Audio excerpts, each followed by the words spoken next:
শুভ বিকাল বন্ধুরা। অনেকে বলবে যে তার সোডিয়ামের মাত্রা বারে বারে কমে যায়, বারে বারে কমে যায়, অর্থাৎ রিকারেন্ট হাইপোনেট্রিমিয়া। বারে বারে সোডিয়াম কেন কমে? আমি একটা ভিডিওতে বলেছি যে আসলে সোডিয়াম কি কারণে বডিতে কমে যায়।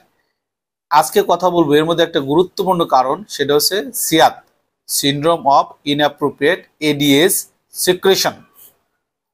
এই হরমোনের পরিমাণ যদি কম হয় তাহলে আমাদের কিন্তু শরীরে লবণের পরিমাণ বারে বারে কমতে পারে। এখন কি কারণে এই হরমোনের পরিমাণটা কমে? আমাদের কিছু কারণ সার্চ করতে হবে। অনেক সময় দেখা যায় কারণ খুঁজতে সমস্যা হয়। শরীরে যদি কোনো কারণে কোনো জায়গায় টিউমার হয় তাহলে কিন্তু তাদের রিকারেন্ট হাইপোনেট্রিমিয়া হতে পারে। যদি ব্রেনে কোনো সমস্যা হয়, যেমন স্ট্রোক ভালো হয়ে যাওয়ার পরেও কিন্তু তার বারে বারে হাইপোনেট্রিমিয়া হতে পারে।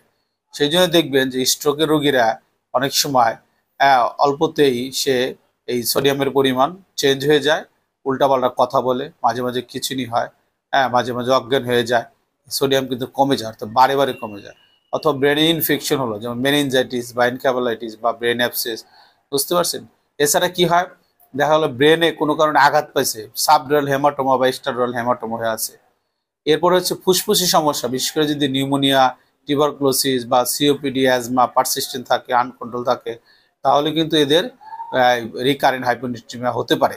এগুলি কন্ট্রোল করার পরে, পুরোপুরি কন্ট্রোল না হলে। কিছু ড্রাগস, যেমন হচ্ছে অ্যান্টিকনভালসিভ ড্রাগ, খিঁচুনির জন্য যে ওষুধ খায়, অথবা অ্যান্টিসাইকোটিক, মানসিক রোগের জন্য ওষুধ খায়, অ্যান্টিডিপ্রেসিন, হতাশার জন্য ওষুধ খায়, এগুলি কিন্তু হতে পারে। আবার দেখা গেল যে কোনো কারণ নাই, ইডিওপ্যাথিক কিছু কারণ আছে। তাহলে এই সমস্ত কন্ডিশনে কিন্তু সিয়াদ হয়, এবং আদার যে কন্ডিশন ওগুলি কিন্তু ভালো থাকবে। যেমন হচ্ছে তার ব্রেন ভালো, পিটুইটারি ভালো থাকবে, তার থাইরয়েড ভালো থাকবে, তার অ্যাড্রিনাল ভালো থাকবে, তার কিডনি ভালো থাকবে, লিভার ভালো থাকবে। তাহলে এই সমস্ত জিনিস যদি ভালো থাকে, তারপরে যদি বারে বারে হয়, তাহলে আমাদের সিয়াদ চিন্তা করতে হবে, এবং চিন্তা করে তাকে সেইভাবে রিকারেন্ট হাইপোনেট্রিমিয়া হলে চিকিৎসা দিতে হবে।